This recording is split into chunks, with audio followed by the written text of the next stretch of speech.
অখিল গগৈয়ে সাঁতুৰিলেও ভাল কৰি পানীত সাঁতুৰিলে কাক উদ্ধাৰ কৰিলে তেওঁ নিজে সাঁতুৰি ফটো উঠিলে ৰিল উঠিলে মইতো মুখ্যমন্ত্ৰী মইতো ইয়াৰ ৰিলৰ কম্পিটিশ্যন কৰিব নোৱাৰো আপোনালোকে তেওঁ সাঁতোৰা নিউজটো চলালে কিন্তু তেওঁ সাঁতোৰাই কাক উদ্ধাৰ কৰিলে সেই নামটোতো নোলালে তেওঁ চৰকাৰটো চলোৱা নাই আমি চৰকাৰ চলাওঁ গতিকে চৰকাৰৰ কথা আমি বুজি পাওঁ নাগালেণ্ডতো বানপানী হৈছে তেওঁলোকে অধ্যয়ন কৰিব লাগিব তেওঁলোকৰোতো অৱস্থা বেয়া হৈ আছে যোৱা দুদিন ধৰি মই শিৱসাগৰ আৰু চৰাইদেউ জিলাৰ বানাক্ৰান্ত ৰাইজক সাক্ষাৎ কৰিছোঁ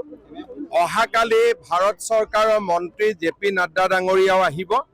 আৰু আমি প্ৰচেষ্টা কৰিছোঁ যে বান আক্ৰান্ত ৰাইজক কেনেকৈ আমি সহায় কৰিব পাৰোঁ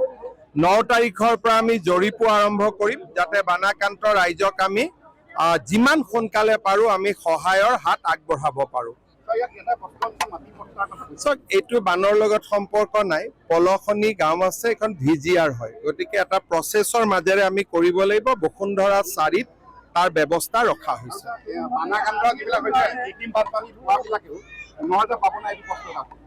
যাৰ ক্ষতি হৈছে আমি দি দিম আৰু প্ৰায় 1 লাখ মানুহৰ তালিকা বনিছে গতিকে আমি আৰু তাত বহুত বেছি চোৱা নাই জিলা আয়ুক্তই যাৰ নাম দিছে তাকে আমি দিছোঁ একদম পাবা নগৰৰ পানীটো ব্ৰহ্মপুত্ৰৰ অলপ সীমাটো ওপৰত থাকিলে পানীখিনি ওলাই যোৱাত অসুবিধা হয় পাম্প আদি লগাব পাৰি নেকি তাৰ ব্যৱস্থা আমি কৰি আছোঁ যোৱাকালি অইল ইণ্ডিয়াৰ পৰাও পাম্প আহিছে আমি চেষ্টা কৰিম যিমান সোনকালে পাৰি পানীটো ফ্লাছ আউট কৰাৰ কাৰণে হাইৱেটো এটা মথাউৰি টাইপ হৈছে আৰু হাইৱেটোৰ কাৰণে ইফালৰ পৰা পানী সিফালে অহা নাই আচলতে শিৱসাগৰ চৰাইদেউ জিলাত আগত বানপানী নাছিল কাৰণে হাইৱেটোৰ ডিজাইনটো তেনেকুৱা হ'ল এতিয়া মই NHIDCLক অনুৰোধ কৰিম যাতে ক্ৰছ ড্ৰেইনেজ কৰি দিয়া যায় কাৰণ এইটো আগত তেনেকুৱা হোৱা নাছিল কাৰণে এইফালে তেওঁলোকে ক্ৰছ ড্ৰেইনেজ খুব কম দিছিল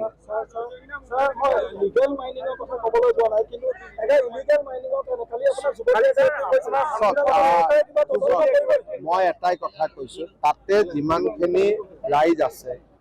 সকলো ৰাইজেতো তাতে মাইনিঙৰ ওপৰতে নিৰ্ভৰশীল হৈ চলি আছে যাতে যিখিনি ৰাইজ গতিকে মই ৰাইজকে কৈছো যে আপোনালোকে সিদ্ধান্ত এটা দিয়ক তাত এগৰাকী ছোৱালীয়ে কৈছে বাকী কেইগৰাকী চবেই কৈছে আমি খাম কেনেকে গতিকে এই গোটেই কথাটো যিহেতু আমাৰ শিল নহয় নাগালেণ্ডৰ পৰা শিল আহে আমি মাইনিংটো তাতে নাগালেণ্ডতো অসম চৰকাৰে বন্ধ কৰিব নোৱাৰে আমি ক্ৰাছাৰ কেইটা বিহুবোৰত বন্ধ কৰি দিব পাৰোঁ গতিকে সেইটোৰ ফালৰ পৰা যদি কিবা লাভ হয় ডেফিনেটলি আমি কৰিব পাৰোঁ কয়লাওতো অসমততো নহয় নাগালেণ্ড এখন চৰকাৰ তেওঁলোক এখন নিজৰ চৰকাৰ নাগালেণ্ড চৰকাৰে কি নীতি ল'ব কি নীতি নল'ব সেইটো ভাৰত চৰকাৰৰ থ্ৰুদি আমি কথা পাতিব লাগিব মই বন্ধ কৰি দিম বুলি ক'লে মইতো অসমৰ মুখ্যমন্ত্ৰীহে কিন্তু অসমৰ ভিতৰত কোনো ইলিগেল তাতে মাইনিং নহয় অসম ইণ্ডিয়ান গভৰ্ণমেণ্ট বা মই নিজেও গৈ ডাইৰেক্ট কথা পাতিব পাৰিম কিন্তু বানপানীৰ পৰিৱেশটো খামকাটত এবাৰ গৈ কথা পাতিম এইটোৰ ওপৰততো ডাঙৰ বিজ্ঞানী লাগিব কাৰণ প্ৰত্যেক বছৰে বৰষুণ হয় আগত হোৱা নাই এইবাৰ কিয় হ'ল তাৰ বিষয়ে ছেটেলাইট ডেটা আদি লৈ গোটেইখিনি এইটো এটা ভাল কৰি IIT গুৱাহাটী বা ৰুৰকিয়ে চাই পেলাই ক'ব লাগিব এইটো যদি আমি ৰাজনীতি কৰা মানুহবিলাকে ইমান সহজে উত্তৰ দিব পাৰোঁ তেতিয়াহ'লেতো মানে মোৰতো জিঅ'লজিও ছাবজেক্ট নহয় জিঅ'গ্ৰাফিও নহয় মই কেনেকৈ উত্তৰ দিম কওক মইতো ৰাজনীতি বিজ্ঞানৰ ছাত্ৰী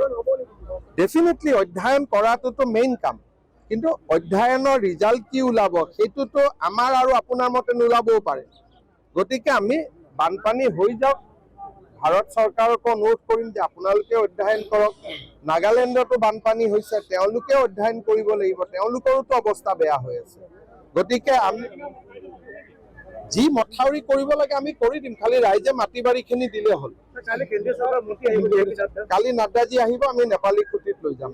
যিসকলক চৰকাৰে আগত 4 লাখকৈ দিছিল আমি তেওঁলোকক আৰু 5 লাখকৈ দিছোঁ আজি আমি 15,000 দিছোঁ 10 তাৰিখে আৰু 10,000 দিম